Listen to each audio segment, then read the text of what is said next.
How's it going, guys? So I'm back with another video, and today I'm going to be replacing the air injection pump. A DTC came up. I'll probably put it on somewhere right here what the code was, but what ended up happening was that the pump stopped working. I got to check the relay too, but the pump itself was making a loud squeaking noise, loud like a squeal noise, and it threw a DTC code. The car was running fine. It doesn't surge or anything, but the check engine light's on. So another thing too, apparently they stopped making these. This is obviously used. I bought it off eBay. Took about 2 weeks to get here. I have no idea if this is gonna work or not, but I know that one doesn't work, so I'm just taking a gamble. So your best bet is getting some used if you're in California. Unless you have like a hookup or something, and the check engine light doesn't bother you, or you have long tubes, and you did some modifications, then it doesn't really matter. GM does have a service bulletin where you can have this on, but you reprogram the PCM and you take out the relay. I'm gonna see if I can put the link in the description, or just put the code, the service bulletin. Now, I called my local Chevy dealership. I should have called more, but I told them about the service bulletin, and he pretty much the sales advisor pretty much said that he didn't care if it was a GM service bulletin or whatever, and that he would never touch the fuse box or eliminate this, not from the car, but to make it stop working. And I even told him what the service bulletin was, and he said, no, I don't care. I am not touching it. I'm not going to be responsible for it. So it was probably just a sales advisor or just my local Chevy GM dealership, because according to that same service bulletin, and if you're in California, you take the car in, and all they do is pretty much what I said: take the fuse, reprogram, reflash the computer, and then that stops working. Because these brand new are almost $400. But like I said before, they don't make this anymore. You have to buy them used. So enough of that. I'm gonna start taking this off because it's getting really, really cold. So I'll be right back. So see that one down there, the one on the left that you can see, they're 10mm bolts right here. And all I did was grab a long extension like this with a 10mm, and the one on the very, very top, which you really couldn't see unless you start moving it, but it's that one right there. That one, it's actually a T30 Torx, and this is all I use. Some little cheap little thing, and long enough to get that. But all it is these 3 bolts, 2 on the bottom, and then the Torx bit on top. And before I even take it out, I want you to show you, it's really not that difficult to do. Right now I'm just going to disconnect these, and obviously I need the other hand to do that, but that's pretty much it. See, and it's the spark plug wires. By the way, those Taylor wires, A+, no issues. Let me take this out. I'll be right back. Alright, so I just finished taking it out. This is one from the car.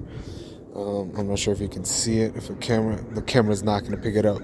But for some odd reason, it looks like the valve it looks like a valve to me, but there's a valve in there, and it's actually all the way to the top. While this one, I don't see anything. Nothing at all. Yeah, I don't see anything. Well, I'm going to put this back in. I do hear, if you can hear that, but, oh, there's water in here. Look, check it out. Let me see at the plate. Look, see it? There's water in here. That's why it stopped working. Check that shit out. Look. That's why it stopped. Hear it? There's water in here. Yeah. So I'm going to put everything back in, and I'll go right back. I know the other one's gonna work for sure, but if you can hear that, it's trippy. Camera got all wet. Alright. Oh, and just a FYI, when you're putting this in, the connection goes in first because it's easy to get to. And the top one, you see this tube right there? That's the out, and the bigger one is in. And also, if you get confused, you'll be like, oh, how do I, the orientation? This tube right here that goes into here for the intake is the larger one right here, and this is the smaller one. You really can't confuse it. So I want to put this back in. I put everything back. Obviously, I forgot to mention, take off the air intake tube, make life a lot easier. So I cleared the DTCs with this like Bluetooth portable OBD2 scanner, and the car is warm, so I can't really test it out, but I will be making like an update video. I'll know maybe in a few hours. I just came back from work, so it's the motor's still pretty hot.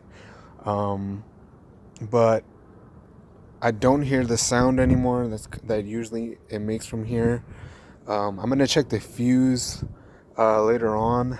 I forgot which one it is. Maybe I can even find it here live on camera. Let's see. Air pump. Here we go. Now the only problem is to be able to find. See, it's this one right here. This one. To be able to find that relay and make sure it's working. But if the air pump doesn't turn on, because it, like I said, it's not clogged. So this is the air pump right here. See that one right there? So it's this one. If the camera could focus, there you go. It's that one. So first things first, I want to see if it turns on when it's colder. I'll leave the hood up so cool air can come in. It should start up. The noise varies from unit to unit. Man, my cameras are way off. Camera angles are way off. But now you know. This is all you need to change it out. Obviously for the tubes, intake tube, and the other two tubes that are going down there. T30 Torx bit, a 10, flashlight if you need it. And I'm going to see if I can get this rebuilt somewhere, hopefully. See all that water that's coming from there. So yeah, hopefully GM, AC Delco, if a lot of people actually start asking for this, maybe they can come back, maybe a cheaper price, because these are, like I said, around $300 to $400 brand new. So I wouldn't mind paying that, but I mean, to each his own. But I'll let everybody know what's up. Another thing, a lot of people have been asking me, hitting me up on my Instagram, which I'll link right here. You'll see the name. Sorry, my hands are dirty. The tubes are great. This has not leaked. I've put, I don't know, probably 3,000 miles. I'm gonna say about 3,000. Let's call it 3,000, because the last oil change was at 150. I'm on 153 ish right now, close to it. But there are no leaks. Bono Specialties is A+, and that's pretty much it. Tailor wires are cool. That's pretty much it. Yeah, cool. All right, so I'll catch you guys on the next video.